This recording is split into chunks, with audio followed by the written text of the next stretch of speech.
dia. Para quem não me conhece, eu sou Eleisiele. Eu sou aluna do RDVI, como a Gabi falou, e também sou bolsista do Observatório. Primeiro, eu vou começar contando para vocês um pouco sobre como que foi o projeto e como foi essa experiência que a gente teve. Então, é importante a gente lembrar que eu e a Ana, a gente está representando um projeto maior que começou em 2020. Só como todo mundo sabe, 2020 também teve a pandemia, né?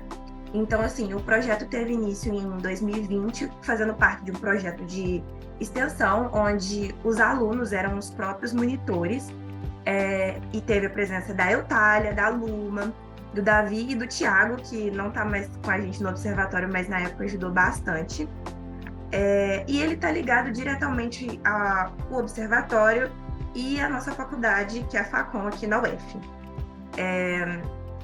Também é um projeto na área de literacia midiática, integrando grupo de pesquisa e comunicação e o PPG-Com. Daiane, se você quiser, pode passar o slide, por gentileza. Perfeito. O que mais eu posso falar com vocês?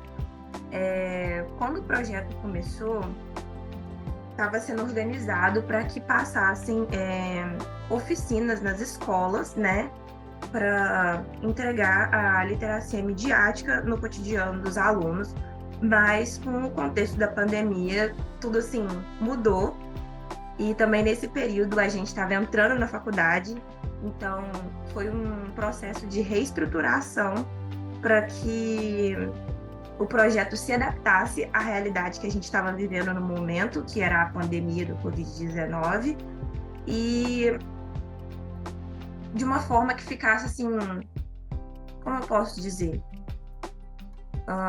realmente inclusivo para a realidade. Então, a gente passou por esse processo de reestruturação e ano passado aconteceram as oficinas de forma remota com professores de diferentes áreas sobre o conceito de literacia e sobre campanhas publicitárias. As meninas, elas organizaram a apresentação em 4 tópicos, né, explicando sobre o projeto, explicando por que estudar a publicidade e a literacia, para a gente chegar às oficinas que nós as oficinas teste que nós realizamos e falar um pouquinho dos resultados, né? Pode passar, Daiana. Então, um projeto, como a Elise já falou, teve início, né, no ano de 2020, quando a gente pensava em fazer, seguindo já, né, a tradição do observatório, em fazer oficinas presenciais, mas aí todos nós, né, sabemos o que a gente passou durante a pandemia. A gente perdeu não só o acesso às salas de aula, mas todo o modelo de organização do próprio observatório. A gente teve que trabalhar com isso, como a própria publicidade, que é o objeto desse trabalho, né, desse projeto, o objeto principal, também passou por mudanças devido à pandemia. Então a gente deu um passinho para trás e começamos a estudar o que a publicidade, investigar como é que a publicidade estava se comunicando com a população brasileira durante a pandemia. Lembrando que a publicidade vem acima de tudo o quê? Felicidade, né? E na pandemia, como é que no meio, né, daquela tragédia humana toda, como é que a gente ia, como é que eles iam continuar, né, prometendo coisas boas, né? Então, a gente deu um passo para trás. Então, durante o ano de 2020, a gente ficou trabalhando com o projeto Publicidade e Pandemia, da qual participaram, né, Elise e a Ana não estavam nesse momento, mas o Gustavo, a Luma, o Ricardo, o Davi participaram ativamente com a gente, e a gente chegou com as conclusões, né? Que a publicidade prometeu para as pessoas, que a gente ia se reinventar durante a pandemia, que depois da pandemia viria um mundo melhor, onde todos nós seríamos pessoas melhores. E a gente fez uma análise muito crítica desse processo. A Luma chegou a uma conclusão muito interessante, que a publicidade, não de forma tosca como o nosso presidente, nunca falou que era uma gripezinha, mas falou o seguinte, que a solução era individual, qual caberia nós estarmos melhores e que caberia também, e não teria soluções coletivas, não dependia do governo, tudo éramos nós, nem soluções coletivas, nem... Então, pode passar, né, Dayana? Então, a partir... a gente estudou durante a pandemia, a gente começou a planejar como é que seriam as oficinas. Discutindo primeiro, né, com as pessoas que a publicidade estaria presente, né, em todas as maneiras, em todos os momentos da nossa vida, e como é que ela estaria moldando todos esses momentos. Pode passar, senão eu vou falar mais de 15 minutos, né? Então, a partir, né, desses estudos que a gente fez, tendo que voltar um pouco atrás, partimos para a elaboração das oficinas. Como é que a gente ia fazer para fazer oficinas em escolas públicas num momento em que... no momento em que não só a gente não tinha acesso presencial, como o próprio acesso virtual estava dificultado. As escolas estavam lutando para conseguir chegar aos seus alunos com conteúdo tradicional. Né, quem acompanhou sabe o déficit que foi em termos dos conteúdos tradicionais. Então, a primeira coisa que a gente fez foi mudar o público-alvo. Né? Vamos conversar com os professores, mas também deparamos com outra dificuldade. A gente não tinha expertise nem dentro do observatório com oficinas virtuais, então a gente fez tivemos com a Aline, esqueci agora o sobrenome dela, fizemos oficinas para os próprios alunos do observatório para pensarmos nessas metodologias, né? Então, a primeira coisa foi a capacitação dos alunos, e mudamos o público-alvo, passamos a trabalhar com professores. Mas dentro da própria filosofia do observatório e da gente seguir, né, Paulo Freire, a gente pensou o seguinte: não dá para a gente chegar com um projeto todo montado, pronto e acabado, sem discutir com os próprios professores. Então, fizemos uma oficina virtual, voltada aos professores, mas com intenção não só de passar uma aprendizagem, mas principalmente de testar o nosso modelo. Né? O grupo que foi selecionado foi um grupo de professores de escolas públicas do ensino secundário, de várias áreas de formação, né? Não sei se está no próximo slide, que vai da área de sociologia até a área de física, né?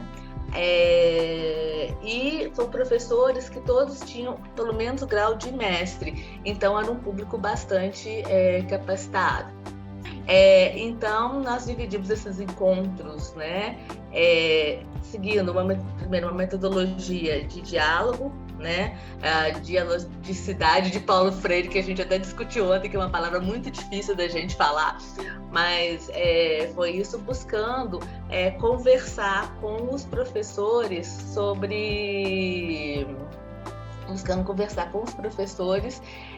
primeiro, dentro de uma parte teórica, mas dando principalmente espaço para que os próprios professores conversassem, né? Falassem a partir da realidade da escola, né? Foram 4 encontros. O primeiro foi conduzido por mim e pela Luma, pensando a educação midiática e sobre educação, consumo, comunicação e consumo, refletindo sobre a formação cidadã de Paulo Freire. Então, foi essa relação, explicando, né, qual era a filosofia do projeto. Uma coisa que é muito importante: todas as aulas, né, todos os encontros, todos os diálogos foram conduzidos por alunos do observatório dos 3 níveis de formação: os alunos de graduação, os alunos de mestrado e de doutorado, né? O segundo encontro foi sobre a própria publicidade e sua relação com a competência midiática. A gente discutiu sobre todas as dimensões de PRR e PCL também, né? A terceira foram 3 alunos de graduação quem conduziu essa parte. A terceiro encontro foi sobre a história da publicidade e a importância, né, da publicidade dentro da sociedade, mudando a sociedade que a gente vive, que foi conduzido pela Eutália. E o último, né, a gente apresentou o mesmo trabalho sobre a publicidade e pandemia.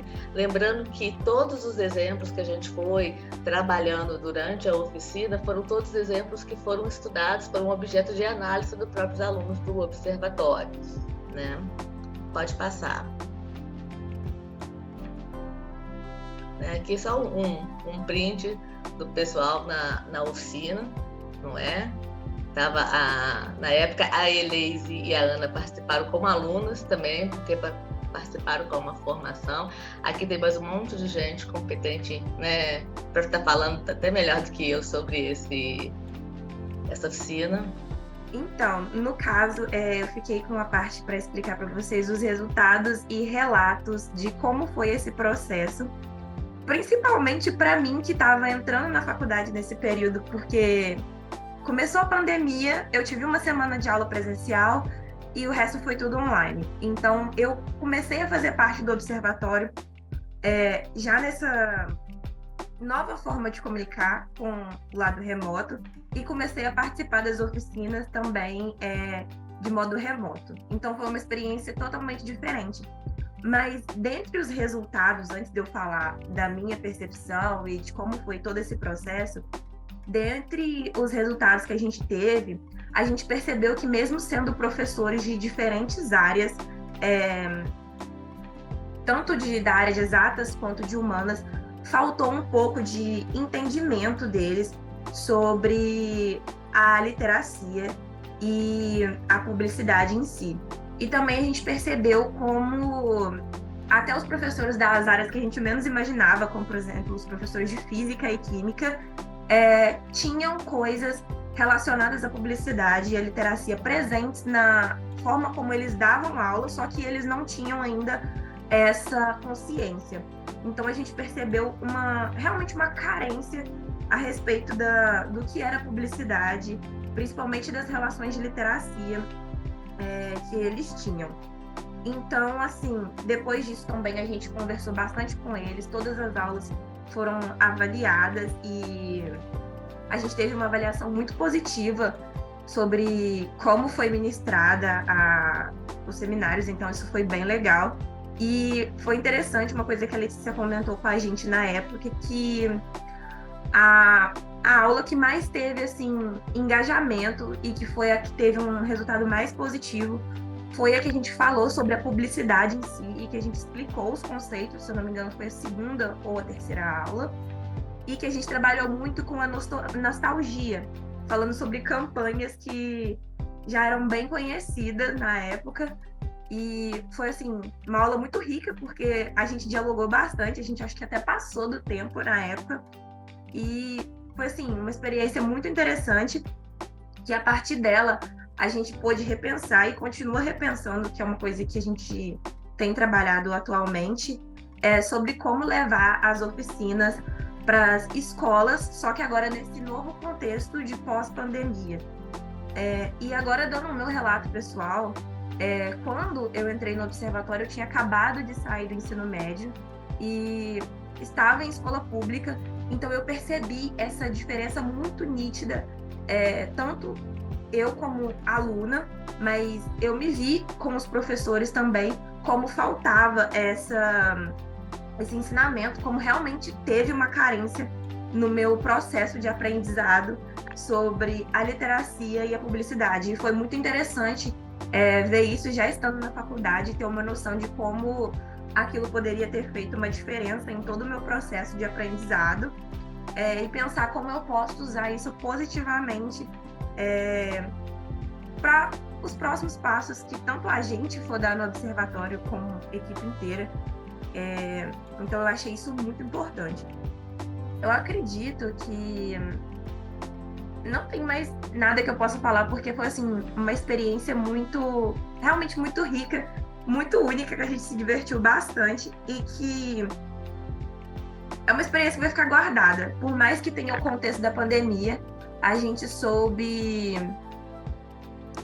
não só soube, mas a gente conseguiu conciliar muito bem o meio remoto em uma época que estava todo mundo bem fragilizado e conseguiu usar isso positivamente para passar um conteúdo. Na parte dos resultados também, só para acrescentar alguma coisa, ela estava falando uma coisa que já depois eu quero até dialogar com a Thalita, é que a gente reparou o seguinte, que apesar das avaliações bem positivas, a gente notou que a aula que a gente preparou da forma mais tradicional, mais assim, expositiva, foi a aula que resultou em maior engajamento. Era pensado para 1 hora de encontro, o encontro durou incrivelmente 3 horas, porque ninguém ia embora. Então, são desafios que a gente se propõe. A gente também viu que a gente conversou com os professores sobre o que eles pensavam da mídia na sala de aula. Foi até interessante um professor de física que falou assim que como é que o slogan da Nescau, energia que dá gosto, faz com que os adolescentes já chegam lá pensando totalmente errado o conceito de energia, né? Que não tem nada a ver com isso. E a gente perguntou o que vocês, fizemos um trabalho em nuvem, o que vocês pensam sobre como que a mídia influencia a formação da cidadania. E eles falaram, primeiro que mais apareceu, formando de forma errônea. Eles veem a mídia como inimigo. 2, mais do que a escola. Então, você vê que eles ficam meio rendidos, que a gente não tem tanta força. De maneira inconsciente e desvalorizando a educação. Então, isso foi um resultado muito que a gente viu dessa relação da mídia ser como inimiga. Então, o desafio que eles pediram para a gente é de preparar material pedagógico, por isso que é tão importante as apresentações da Thalita e da Bárbara, assim, e também, né, pensar em formas de estar mais presentes na sala de aula. Tá bom, gente? Obrigada, Elise.